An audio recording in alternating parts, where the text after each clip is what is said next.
That you've encountered in the installation of Flare IQ and the sales process of Flare IQ? Well, Steve, a couple of the hurdles that we've seen out in facilities is a lack of understanding of their steam system when it comes to operating smokeless, as well as how their steam flow needs to change during a flaring situation. Steady state, properly run system is going to be sending maybe 500 pounds per hour of steam just to keep the flare tip cool. That's as specified by the manufacturer of the flare tip. During a flaring event, that demand could be 50, 60, 70,000 pounds of steam per hour. All of a sudden needs to get out there to the flare in order to get the proper mixing and to keep the flare tip cool. Now, most companies are generally operated with orifice plates or vortex meters in their steam lines. Turndown ratio becomes an issue. You have to be accurate from that 500 pounds per hour up to 70, 80,000 pounds per hour. That's a huge turndown ratio. There's only one technology that can handle that level of ratio, or that level of turndown, and that's an ultrasonic. We can go from 1 foot per second up to 1,500 feet per second going through that line. Once again, we don't talk pounds per hour in steam, we talk velocity going through the line. And we measure the velocity going through the line, and then we use the cross-sectional area of the pipe, because it could be a 10-inch line, it could be a 6-inch line.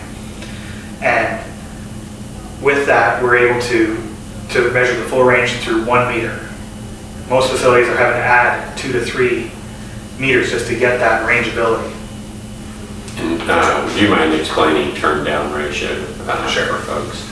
So turndown ratio, the simplest way to state it is when we provide an accuracy statement, what flow range is that valid for? If we say it's a 5% accurate meter, which is what's required by RSR, we'll provide a range where that's valid. If that's 10 pounds per hour to 100 pounds per hour, that's a 10 to 1 turndown ratio, because it's a factor of 10. Correct. It can go up. So most orifice meters, orifice plates are around 4 to 1.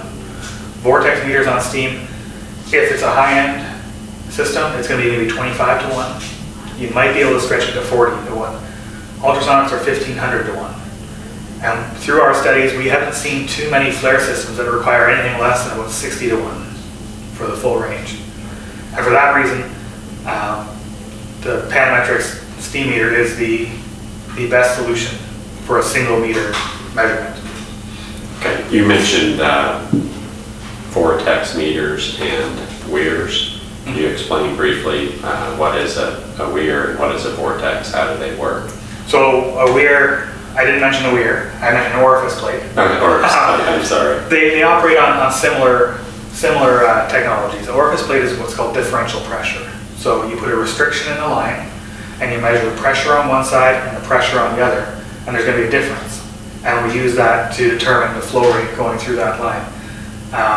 There's several problems with orifice plates when it comes to steam lines, especially. If you're putting a restriction in the line, that steam there's going to be some condensation in the bottom of the line, and you get what you call flooding, where you actually don't get a full reading around that orifice because you've got maybe an inch of water at the bottom. It's affecting your overall flow, your flow accuracy.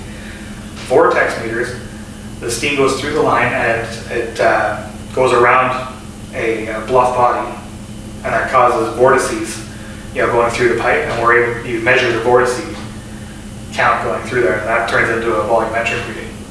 They're great technologies when they're in the right application. There are more orifice meters in the world than any other type of flow meter because they're very good. They've been around for 100 years. Less mechanical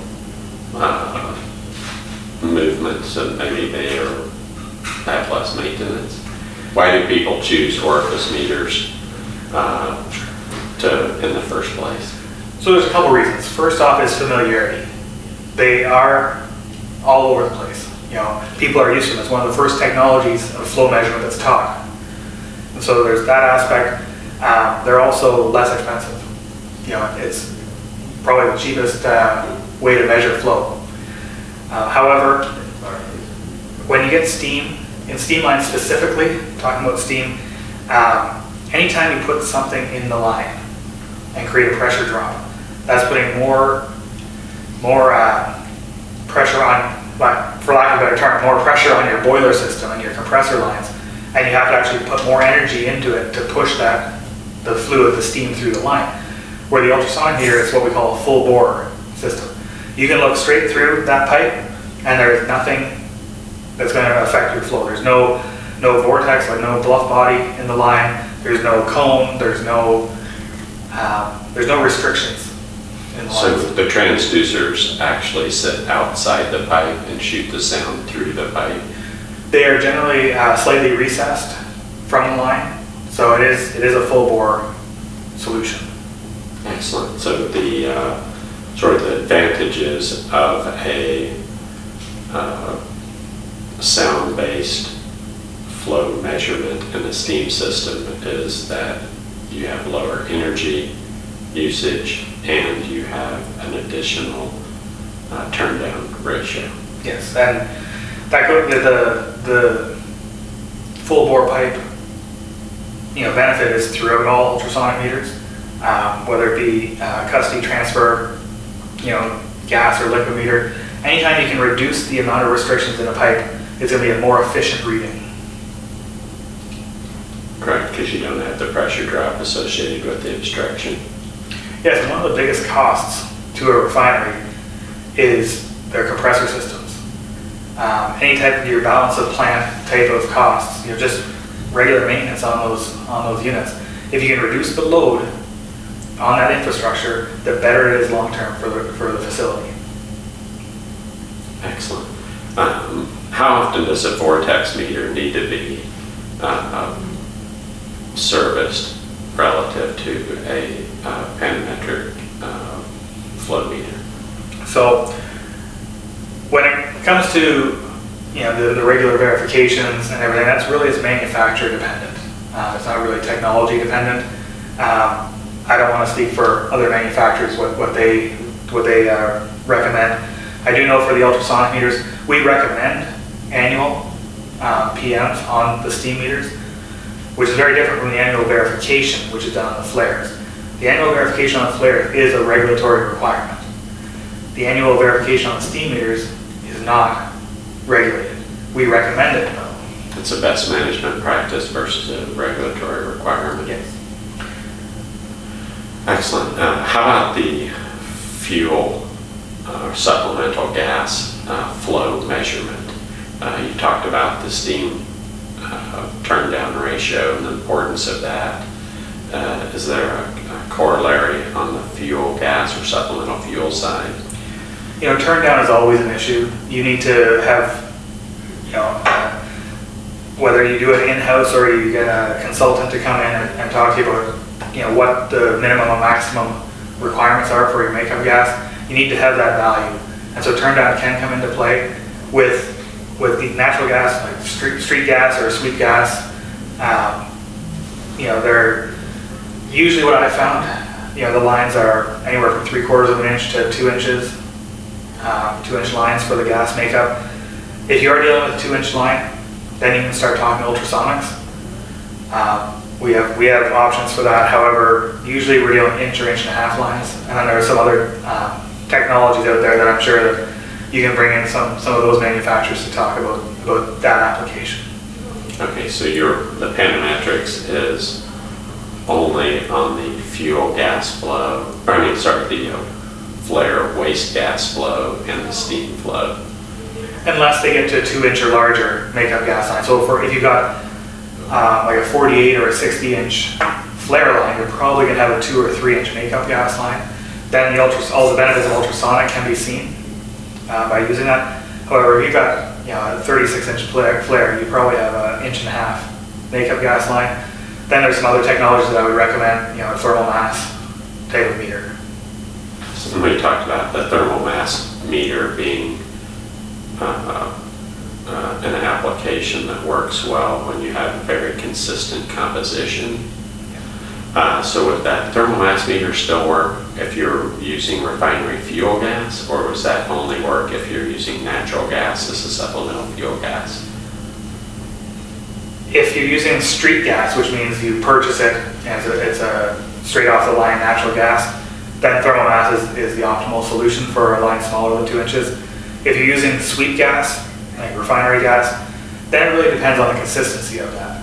You're going to have to get your gas assays and do some analysis to make sure that's the proper way. There are other technologies that I would recommend, ahead of that in that situation. Excellent. And while we look at Flare IQ as a control system that could be used on any flare configuration, are there intricacies of certain flare configurations, say whether there's a knockout pot in addition to the flare seal, or there's only a flare seal and the flare seal is used as a knockout pot in addition to the flare seal? So the Flare IQ is really independent of that difference in the flare design. We rely exclusively on the transit time flare flow meter, the GC BTU analyzer mass specs, and then your steam and your gas lines. Yeah, so you take the GE flare flow meter, the T17. Does that go behind the water seal?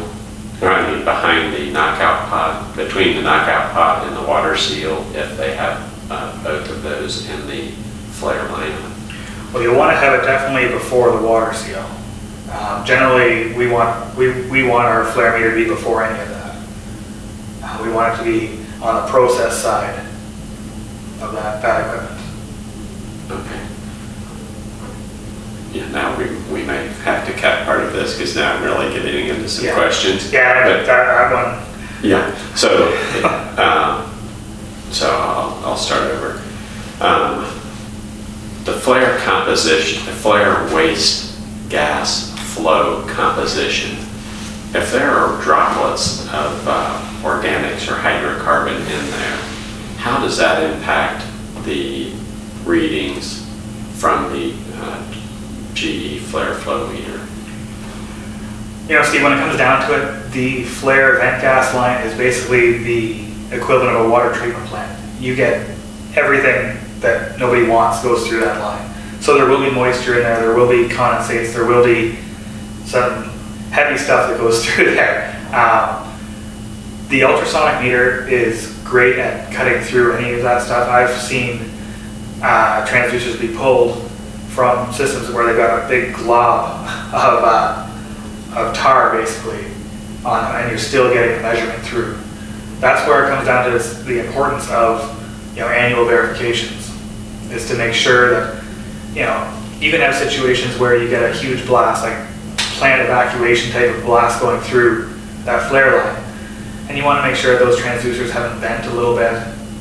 There's all kinds of situations that happen that make it essential to do annual verifications. Excellent.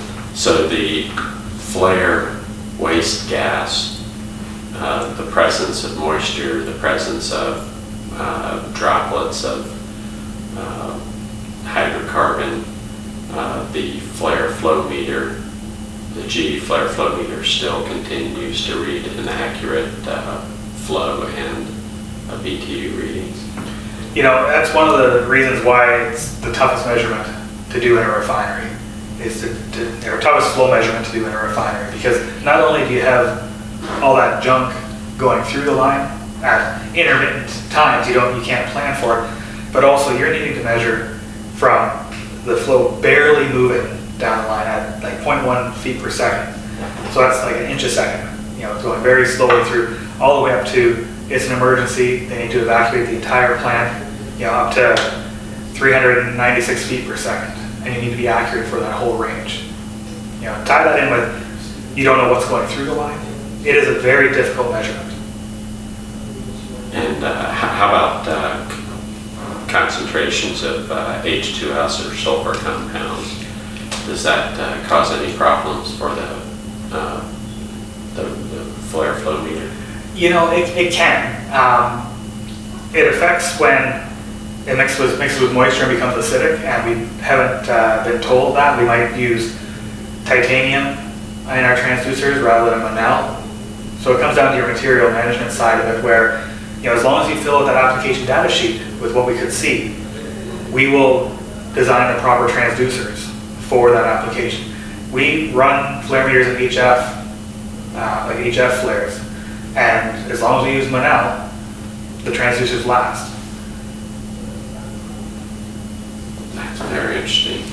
So not only H2S, HF, or other acidic conditions, the transducers can have a different material of construction to accommodate the acidic flow. Yeah, so our basic set of transducers are titanium, but we have, I believe there's Monel and Hastelloy and whatever can handle the environment that it's going to be in. Excellent. Are there any other elements that I've missed regarding the flare flow measurement that can present challenges in the field that you've worked through? Yeah, there's other situations that come up, but really the most important thing is in the design of a flare meter, when we ask for way too much data, you get upset at the amount of information we're looking for. There's a reason for it. We want to know like your regular values of what's going through the line, also what could go through the line, and we can design a meter that will work as soon as we put it in and for years to come. Excellent. How about visits to the headquarters? I've always found that when I visit headquarters and I get to ask questions of the developers and the quality assurance, quality control teams, I always come away with a better understanding of the technology and the appropriate applications of the technology. Do you have folks visit your headquarters, and where is your headquarters? Sure. So first off, our headquarters, our flow metering center of excellence is just outside of Boston, a suburb called Billerica, Massachusetts. We have end users, customers come there regularly. Excuse me. But really the first step to that is getting to meet the experts. That's the most important part. It's one thing to see the shop floor, see what we're building, see what we're developing, but most of the benefit is in meeting the people who are behind the design. So I know last year at the 4C conference we had several of our technology team there. They'll be there again this year. All of our customers, they're always welcome to come and visit us. And you're right, there is huge value to that. But the first step, really, come out to the 4C show in Austin this year. All of our technical people will be there. You can ask all the tough questions that are important to you and your facility. Yeah, excellent. Yeah, in the day of emails, we send emails constantly, phone calls, but if you have a relationship with the manufacturer, you're more comfortable calling, reaching out to them when you do encounter a difficulty. And the 4C conference is a chance for them to meet the whole range of experts and to collaborate with them, build that relationship so they feel comfortable calling and asking questions. Because inevitably there will be difficulties and challenges. It's a question of, are they comfortable reaching out and solving those challenges quickly, solving those opportunities quickly before they manifest into something that's more of an issue. So who will be at the conference? And I realize you don't have to list everyone. Just maybe a few of the examples of the experts and what role they play. Sure. So I'm not 100% sure of all the attendees for this year. I do know that Dan Johnson, our global product manager for our gas, moisture, and digital products, will be there. Dr. Lei Su, who's our global product manager for flare metering, flare and steam metering, will be there. They were both there last year. I believe last year we had a couple of our technology engineers were there as well to talk even more in depth with anybody. And then of course you're going to get your typical contingent of commercial people will be there, myself included. But we have a real initiative going on right now to be known in industry. You know, we want our technology leaders to be out there interfacing with our partners, with our customers. And so we're going to be going into year 2 of this initiative, and it's really paid off because, as you said, getting that relationship with the people who know the answer is crucial. Yeah, and service is also a significant element. You can have a great product. It's even better when that great product is serviced extremely well. Could you talk a little bit about the service team and the commercial aspect? So, generally speaking, we recommend that our flare meters are verified annually. That's our recommendation. Most new customers start out on what we consider transactional. So they call us up and they say, hey, I need a service engineer to come out and verify these meters. No problem. We love doing that. As our partners, our customers get more evolved down that, they go to a supported services agreement, or what we call flare care. And that's a multi-year agreement. The big things that it provides is that every second year, you don't actually have to pull the transducers. You can actually do what we call an in situ verification, which it saves a lot of money on the manpower that needs to go out into the field, the supplied air, the scaffolding, all those soft costs that go along with it. And for a lot of places, a huge benefit is proactive scheduling. We will call you and say, your verification's coming due in 6 weeks. We want to schedule someone to come out there. When is good for you? So it just takes one thing off of the plate of very busy teams at the refineries. Excellent. I can see the advantage of that in today's world where everybody has 7 jobs and total head count on refineries and chemical plants. There's always pressure to reduce that head count. So anywhere where a vendor can provide a support that reduces the load on the refinery chemical plant staff itself is obviously valuable. How about the flare evaluation? Let's say I'm in a refinery or chemical plant. I think I'm pretty good with RSR, but GE hasn't yet been out to my facility. I'm, for whatever reason, chosen to go with some other products. Is there any type of flare evaluation service that GE offers? Because you've mentioned steam savings and fuel savings. Maybe I feel there's an opportunity for some additional savings at my facility, and I'd just like GE to come out sort of and just do an evaluation as a second check to make sure that I'm good. Sure. So we have 2 levels of evaluations that we do. The first one is just a basic flare meter evaluation. A crucial part to your flare management program or your entire environmental management program is having an accuracy statement of your flare meter. We provide that. We actually provide a graph showing molecular weight over velocity, where we're able to say, okay, here's where you meet RSR and NSPS and all the other requirements, and then below it is red, where you don't meet it. So you're able to operate your flare in the green all the time, and knowledge is power when it comes to that. So we do that. That's our basic one. That does not involve a site visit. That you provide your ISO diagrams, your composition streams, and our application engineers can do that fairly quickly. It's a great insert at the back of your flare management program. The other one, I think what you're leading to is what we call our, it's a phase 1 evaluation. It's an entire flare system evaluation where we have an engineer come to site, look at your flare system, look at your steam lines, look at your gas lines, look at your DCS, look at everything that your flare system encapsulates. And we provide a sort of a status report. This year it's been all about, do you meet RSR?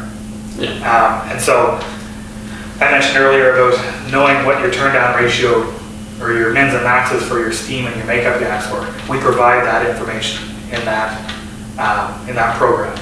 And it's a 30 to 35 page document outlining your entire program, as well as one of our technical team will have a conference call and explain to you where there are any deficiencies, where you meet it, and anything that's in that cautionary area that may meet it, may not. How about the timing? I know a lot of people are getting extensions to the RSR rule. Is